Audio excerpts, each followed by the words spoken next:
மக்களே welcome to the adventure show. இன்னைக்கு நம்ம பார்க்க போறது வழக்கு அப்படின்ற மலையாள மூவியோட ரிவ்யூ. இந்த படம் பாத்தீங்கன்னா விமியோ அப்படின்ற ஓடிடில வந்து அவைலபிளா இருக்கு. இந்த படம் ஆல்ரெடி நிறைய ஃபிலிம் ஃபெஸ்டிவல்ஸ்ல வலம் வந்த படம். இந்த படத்தோட டைரக்டர் சடனா இந்த படத்தை வந்து விமியோ ஓடிடில வந்து அவரே அப்லோட் பண்ணிட்டாரு. அதுவும் ப்ரிவியூ காப்பியா.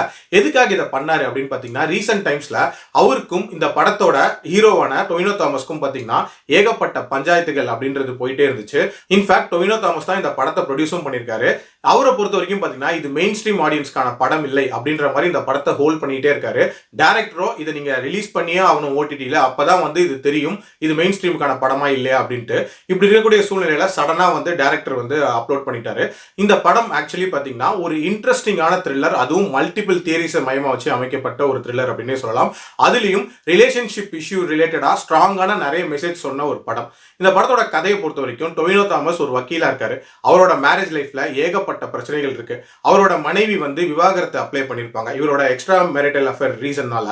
இந்த சூழ்நிலையில வந்து இவர் அன்னைக்கு கோர்ட்ல ஆஜராகணும். அதுக்கு பதிலாக வந்து ஒரு மலைப்பகுதியில தனியா காரை நிப்பாட்டிட்டு தன்னோட மனைவிக்கு ஸ்பீக்கர் போன்ல பேசிட்டு இருக்காரு. இவங்களுக்கு தாரா அப்படின்ற ஒரு பெண் குழந்தை இருக்கு. அந்த குழந்தைக்காகவாது விவாகரத்தை எப்படியாவது போஸ்ட்பான் பண்ணணும்ன்ற மாதிரி முயற்சி பண்றாரு. அந்த முயற்சி சக்சஸ் ஆகல. அந்த கான்வர்சேஷனை முடிச்சுட்டு இவர் வந்து காட்டு பகுதியில அப்படியே கார்ல போயிட்டே இருக்காரு. அந்த கார் முன்னாடி பாத்தீங்கன்னா ஒரு சிக் உமன் வந்து விழுந்து கிடக்குறாங்க. அவங்க பக்கத்துல வந்து ஒரு குழந்தை இருக்கு, வாய் பேச முடியாத குழந்தை. இந்த ரெண்டு பேருக்கும் வந்து இவர் தன்னோட கார்ல லிஃப்ட் தராரு. அப்போ அந்த பொண்ணோட கணவர் வந்து வழிமறிச்சு அவங்க ரெண்டு பேரையும் ஃபோர்ஸ்ஃபுல்லா இழுத்துட்டு போறாரு.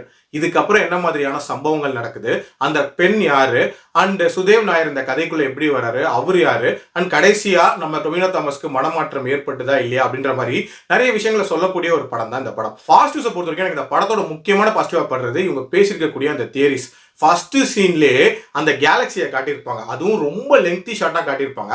அந்த கேலக்சிக்கு நடுவுல எர்த் அப்படின்றது ஒரு சின்ன பார்ட்டிகல் மாதிரி இருக்கும். அந்த எர்த்துக்குள்ள பாத்தீங்கன்னா இருக்கிற லேண்ட்ஸ்கேப் எல்லாமே சின்ன சின்னதா இருக்கும். அந்த லேண்ட்ஸ்கேப்ல ஒரு மூலையில மனிதர்களா நம்ம எல்லாருமே இருக்கோம்.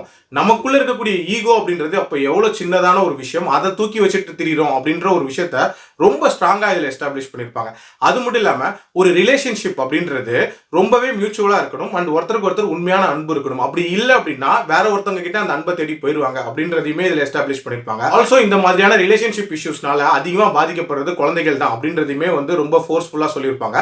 இந்த விஷயங்கள் எல்லாமே ரொம்ப நீட்டா இந்த படத்துல சிம்பாலிக்கா கன்வே பண்ணப்பட்டிருக்கும். அதுலயும் இந்த படத்துல ரெண்டு ரிலேஷன்ஷிப் ப்ராப்ளத்தை காட்டியிருப்பாங்க. ஒன்னு டொவினோ தாமஸ், இன்னொன்னு வந்து அந்த சிக் உமன். இந்த ரெண்டு கதைகளும் ஆல்மோஸ்ட் சிமிலரா இருக்கும். இதுல வந்து ஒரு கதை ரொம்ப சொபிஸ்டிகேட்டட் சைட்ல நடக்கிற மாதிரி இருக்கும். இன்னொன்னு வந்து பாத்தீங்கன்னா அடிதடி அப்படின்ற மாதிரி ரொம்ப லோக்கலா நடக்கிற மாதிரி இருக்கும். பட் பிரச்சனை என்னவோ ஒண்ணுதான் அப்படின்ற மாதிரி காட்டியிருப்பாங்க. அண்ட் அந்த ரெண்டுத்துக்குமான அந்த கனெக்ஷன் அப்படின்றதுமே ரொம்ப நீட்டா கொடுத்திருப்பாங்க. அண்ட் டுவர்ட்ஸ் எண்ட் ஒரு விதமான ஃபேண்டசி மாதிரியான ஒரு செட்டப்ல ஒரு விஷயம் சொல்லியிருப்பாங்க. அது ரொம்பவே இன்ட்ரெஸ்டிங்கா இருந்துச்சு. ஆல்சோ இதுல வந்து இந்த சுதேவ் நாயரோட கேரக்டர் அப்படின்றது ஒரு ஸ்டைலிஷான வில்லனா இந்த கதைக்குள்ள வருவாரு. ஆக்சுவலா அந்த கேரக்டர் யாரு அப்படின்றதுக்கு எனக்கு ஒரு கெஸ் இருக்கு.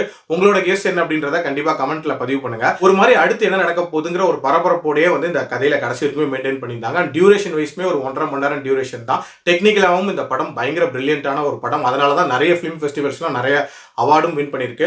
பிரச்சனை அப்படின்னு பாத்தீங்கன்னா இந்த படத்தோட ஸ்லோனஸ் அப்படின்றது எல்லாருக்கும் செட் ஆகுமா அப்படின்ற ஒரு கேள்வி இருக்குது. நிறைய ஷார்ட்ஸை ரொம்ப லெங்தியா எடுத்து அதுக்கடுத்து சொல்ல வந்த விஷயம் என்னமோ கம்மியா தான் இருக்கும் அப்படின்ற மாதிரி இருக்கும். ஸோ அந்த அப்ரோச் நிறைய பேருக்கு பிடிக்கல அப்படின்னா இந்த படத்தை ஸ்கிப் பண்ணிக்கோங்க.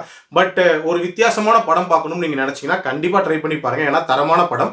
என்னோட ரேட்டிங் இந்த படத்துக்கு 3.75 அவுட் ஆஃப் 5. அடல் கண்டென்ட்டை பொறுத்த வரைக்கும் மைல்டா சில கெட்ட வார்த்தைகள் இருக்குமே தவிர மற்றபடி பார்க்கலாம். மீண்டும் அடுத்த விமர்சனத்தில் சந்திக்கிறேன். நன்றி, வணக்கம்.